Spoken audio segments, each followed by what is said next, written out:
got that partnership with CBL Malls, which was amazing because we did not have anywhere to collect besides our offices, and the mall was just a perfect fit. We had a couple of people that would come up and say, you know, isn't Macy's upset that you're out here selling dresses when they have a sale going on?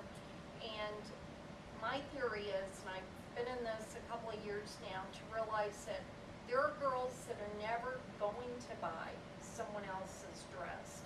But there are so many other girls that would love the opportunity to do that if you do it in a nice way. We didn't want it to feel like a thrift shop. We didn't want it to feel like a secondhand store.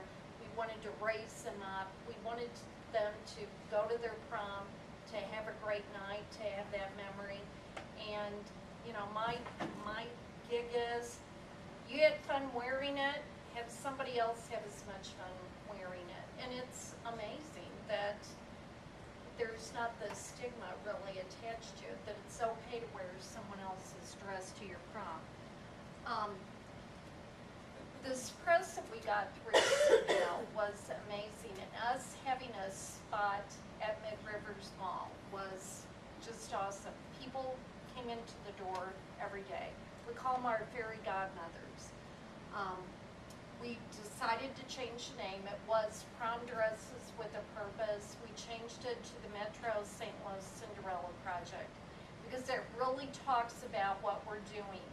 And I come from the generation, I think it was Leslie Ann Warren that was Cinderella. Maybe some of you remember that, but I always think about her sitting by the fireplace, listening to her mean stepsisters talk about what they were wearing to the ball and what their dress looked like, and this little girl sitting there overhearing all that.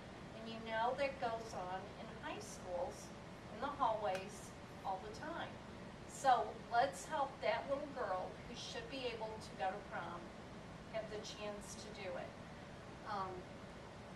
We opened an upscale boutique, as I said. We wanted it to be high-end. We wanted to brand it. It doesn't cost any more to make it a neat store than it does to shove it all in there. We got rid of the wire hangers. We got the plastic off. We partnered with some dry cleaners that gave us dry cleaning, so if the dress was gray, we were going to get it cleaned. And then we talked to Stevens Institute of Business.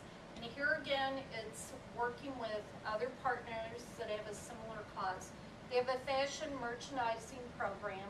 Their students drove out from downtown St. Louis out to St. Peter's every week to unload dresses, go through them. You know, what I think might be cute, maybe a 20-year-old doesn't think is so cute. And they did our sorting, they set up the stores, they were awesome. And we needed a website. Now, our little humble website is just that. It's a humble website, but we had to have a website that was just Cinderella. We didn't want them to have to go to community council and kind of dig through that and find us. We wanted a young, fresh, upbeat, and we work on it every day. It's a work in process.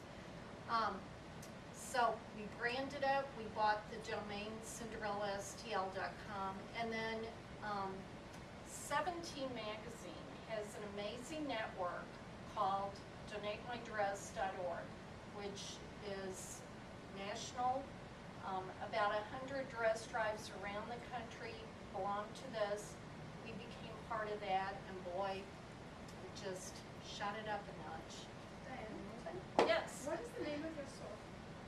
The store, What is it? it's only open for a month. We just call it the Cinderella Project. Yeah, it's at Mid-Rivers Mall. Well, it has been in the past. So, we went from being in an office in 09 to being in a mall in 10, collected 3,000 dresses, which is huge. We had a huge selection. This is a picture of what that boutique looked like. We go in, we set it up, we're open for a month, and we close it down and go away. We We had 100 girls that were referred to us, so we went from 25 girls to 100. Instead of just giving them a dress, we gave them dry cleaning, free alterations. We had women that volunteered to come in and alter. Then I beat the street finding hairdos, makeovers, jewelry, gift cards for restaurants. If we had a flower or a florist come on board, anything we could do that would make it special for that girl. And the hairdo's a big part of it too, the nails, the toes, the whole thing. Then, after those girls go through, we open it to the public. And again, we put them on sale for $25 a piece. And I am as passionate about that portion of this as I am about the free. Because any girl can afford 25. We had grandparents call, parents call, friends call, social service agencies that said, you know, I didn't get my girl in, I didn't get her referred, can she afford $25? Come in here and shop when we're open to the public. It's fun, it's okay, we have a lot of girls in here, and it worked. And they could shop without the stigma of having been someone that got a free dress. They were just coming in there and shopping with all the other girls.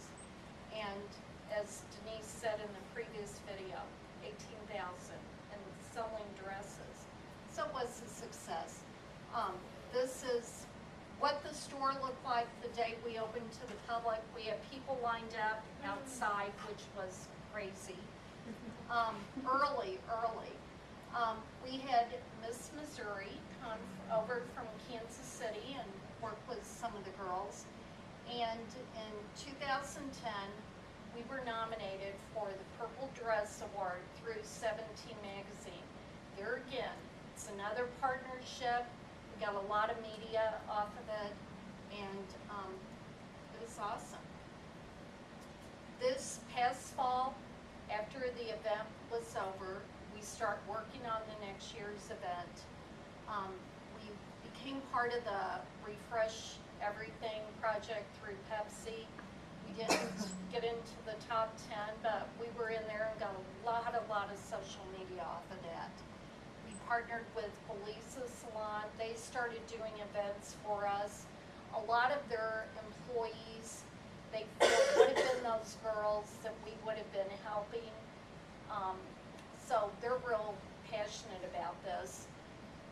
Maryville did a pageant, a beauty pageant, and actually one of the girls that was on that committee happened to be a girl that got a free dress in '09. And when that committee was talking about their Miss Maryville pageant, she said, you know what, there's this Cinderella Project and we ought to partner with them. This was a little girl who was at Maryville on a full ride scholarship that happened to go to prom the year before because of us. So, you know, it's kind of viral, you know, it all just takes place. Parkway North did an event for us. A bunch of high school girls loved the project.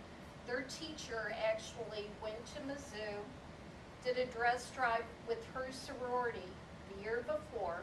I mean, it's all these relationships that were out there happening that we weren't even aware of. Penny's came on board, was a great partner. Stevens Institute I talked about earlier, and then we did an event down on Main Street in St. Charles called Ones and Wine. We had a lot of St. Charles boutiques and partners that wanted to help, so it was great. This past year, we collected 2,000 gowns, not as many as we did the year before, but the quality was so much better. We just started getting more precise about what we wanted. We wanted a dress a girl will wear to prom. We did not want your grandmother of the bride dress. We did not want something I would wear. We wanted something a girl would wear to prom. And we just stuck to it, and we still got things that weren't appropriate.